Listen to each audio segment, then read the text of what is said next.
I read Allomancer Jak and the Pits of Eltania. Eltania. Who knows how to say this word?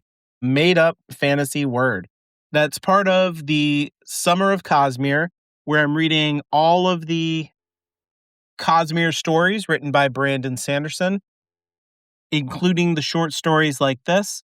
And I'm reading them in the published order, which means that I've read all of the original Mistborn trilogy and the Alloy of Law, which followed it up, Elantris, Warbreaker, The Way of Kings, Words of Radiance, and some other short stories as well. And so I might be referencing those. Watch out for spoilers. But this story is a really ironic presentation of a character that is infused with the humor that I talked about in the Alloy of Law, the kind of change in tone from the original Mistborn trilogy to the Western style pulp hero. And this story really pokes at that pulp hero kind of aesthetic that emerged out of the late 1800s in the Anglosphere and also was contributed to by this kind of serialized writing style that appears in the story itself. And so the story kind of picks up off of a previous story that had a cliffhanger style ending. And, at the end of the part that the beginning picks up from, there's another cliffhanger, and then it picks up from there and it goes to another cliffhanger and so on and so forth. And so you get these serialized stories that appear in the broadsheets or the newspapers. And that is how the adventure is conveyed to the reading public, right? And so this is like Little Orphan Annie, radio dramas from the 1930s and 40s. But also from the late 1800s, you had, Charles Dickens was writing stories in this exact way. There were all kinds of writers. I mean, you think of H.P. Lovecraft and those guys who, were writing these pulp horror stories in the exact same way. They're putting out these little short stories in anthology style things. That is the type of publication or story style that the Allomancer Jak adventures are written in. But then they're undermined by his trusty servant, Handerwim, who is, in my mind, this is kind of like the Lone Ranger and Tonto, right? The Lone Ranger has a sidekick who is a Native American, and the lawman and the savage, these two elements of American identity are coexisting and working together in order to stamp out criminal behavior in the West and establish law and order. But somehow one of them is savage and one of them is civilized. There's a way in which, that tradition of this kind of partnership emphasizes the way in which, the Lone Ranger is civilized and authoritative and smarter than Tonto and on like that, because the contrast between them, bolsters the kind of white supremacy that is encoded automatically into the story. It's just assumed that that is a true thing about his society. And that same kind of tone is encoded into the Allomancer Jak story, where there's a very condescending view of the Kolo society. There's a condescending view of Handerwim himself. But all of it is kind of hilariously undermined by the commentary that Handerwim is constantly inserting into the story, where we can quickly see that he is way smarter than Jak and probably a better writer, and seems to be putting together the way that Charles Dickens put out these kind of serialized novels. An editor came back and put them together into a fully bound novel that was a little bit more coherent. Some things were trimmed out because they were repeating elements from the previous part and pointing out to people who were just picking up the story in the middle the context so they could carry along with the story. And Handerwim does all these things that are in pulp comic books, right? From the early, last century, like 1920s and 30s and stuff like that. And it like, oh, for information about this villain, check out issue number 14, and stuff like that. Handerwim is kind of doing the same thing with these insertions. And it reminds me of on Roshar, the way that men cannot read and that women read, and they insert into the text a commentary which is never read aloud to the men.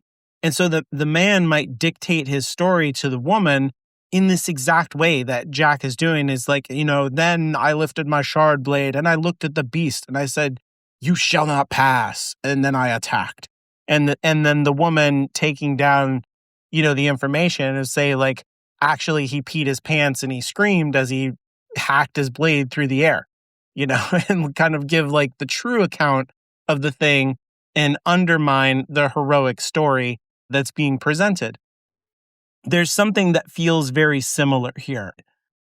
At the same time, I think this is preparing the way for other elements of late 1800s broadsheet culture, newspaper culture that we're going to see in the upcoming Mistborn books that has to do with like yellow journalism and things like that are also related to ideas of societal supremacy, like white supremacy, colonialism. That is very much a part of this story. Like I said, the condescending way that Jack approaches the Kolos culture, the way that he sees himself versus the Kolos, how afraid he is to join their culture, and that he's sure it would require a diminishment or a destruction of his capacities, his mental capacities. And there's even a line in there where Alessandra, the Kolos woman who is his romantic companion in the story, tells him to like look beyond my skin and, see the person that I am.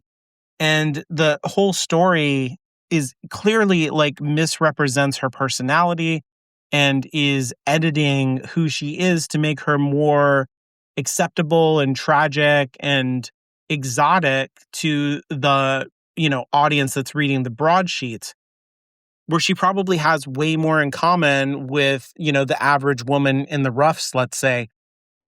But there's something about the color of her skin, the heritage that she comes from, the culture that Jack doesn't respect, that all have to be overcome for Jack in order to see her as an equal person. And I don't think that he achieves that in the story, and the story doesn't represent her that way.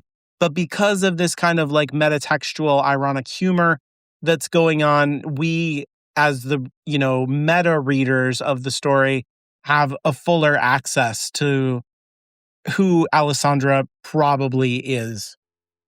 But to get to the actual plot of this story, it's pretty simple. It's broken down into 4 parts, if I remember. Jack wakes up in a cave. He's been trapped in there in the first part, and he manages to find his way out after like licking the walls or something ridiculous like that. And then he jumps into a river, which is kind of like cliffhanger moment. And then he gets to the shore and he's surrounded by a tribe of Kolos.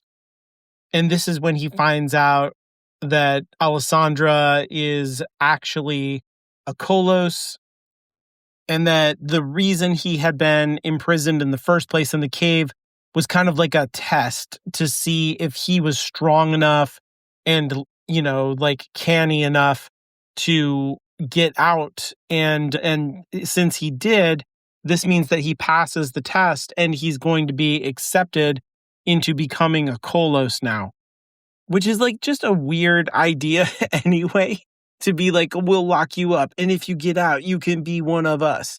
Is like just a bizarre framing of a people. It feels like not real, and I think that that's on purpose because Jack is trying to make the Kolos appear to be bizarre and and like non-human and savage, right? Like this is part of their characterization, that their acceptance of him is based on something really outrageous like this. But they're really excited and saying like, we will turn you into a Kolos. And I think it's at this point that Jack says something like, Kolos are people. And he says it with like horror. But I think that this is like a really deliberate line on Sanderson's part, that there's the irony there that makes the line really funny, to be like, oh, Jack, he's just finding out that Kolos used to be people who get spikes put into them, and that turns them into Kolos. That's like in their religious documents. Like everybody can know that. And I guess they just see it as like storytelling, I guess, even though there are Kolos all over the place. But more than that, the line of saying that Kolos are people as like a horrific statement is that actual situating of, the savage versus the cultured explorer, right? The pulp hero. He is upset and astonished that these people are actual people. That is something that he can't deal with mentally. And so he says it as something that is like shocking and messed up and wrong. And so I think that's Sanderson folding in that kind of like Lone Ranger, that Tarzan pulp hero kind of feeling, but giving us the humor at the same time to kind of leaven it and to, like wink to us as the audience that like, hey, I understand what I'm doing here. Like, this is not an accident. I'm not being accidentally racist or something like that. We are laughing at the racism here. We're laughing at the colonialism together. And so Jack, at this point, he's like, I don't know what I'm going to do. I don't want to become a Kolos because then I won't be a civilized gentleman adventurer. What will I do? So we get another cliffhanger. And then Jack gets the bright idea that he's like, I am already part of the tribe. I'm already strong enough to be a Kolos. I don't need the spikes. I'm like already good enough. And the Kolos leaders are like, you're not a Kolos if you don't get the spikes. What are you talking about? And he's like, to prove it, I'll get the survivor's treasure. And there's like a natural spring in the, I guess next to the river or wherever they're at. It doesn't really make sense that the spring is like shaped like a spear. I guess because the survivor died by a spear and he put a spear into the Lord Ruler, and this is the survivor's treasure.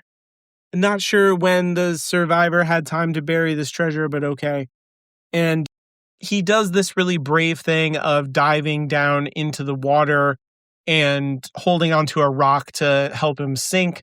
He gets to the bottom, he finds a box, and then he inflates a bladder with his breath, and then that lifts the box up to the surface somehow. It's very unlikely, but okay. We're in an adventure story. It's kind of a fun idea. And when they open the box, there's tons more spikes, so they can make even more Kolos in the future. And then they let Jack keep the case itself, which is made of aluminum. And so it's like a win-win for everybody. Like Jack gets a treasure, the Kolos get the ability to make more of their kind, and there you go, happy ending. And there's like lore actually sprinkled into the story. It feels like that this is how the Kolos operate. In the Alloy of Law, we had a couple of bad guys who had Kolos blood, and it was a little bit mysterious. Like, how are there Kolos still? They don't seem to be the same way that they were, in the original trilogy with like Human and Vin.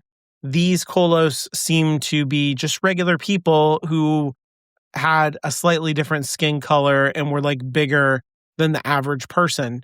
And so here we find out how all that works, that you can be transformed via the spikes, but that then the Kolos can have children in a more normal way, and that those children are kind of half-blooded. And then they have like a weird cultural tradition of people being raised within the Kolos until they're 12 years old and then given a choice to get spiked or not. And if they choose not to, then they're exiled from their society. And so this shows us that hemalurgy is still being practiced, 300 years after the events of the trilogy. And that's going to be an important idea in the next Mistborn novel, The Shadows of Self. But before I get to that one, I'll be going to the next short story that was published, The Sixth of Dusk.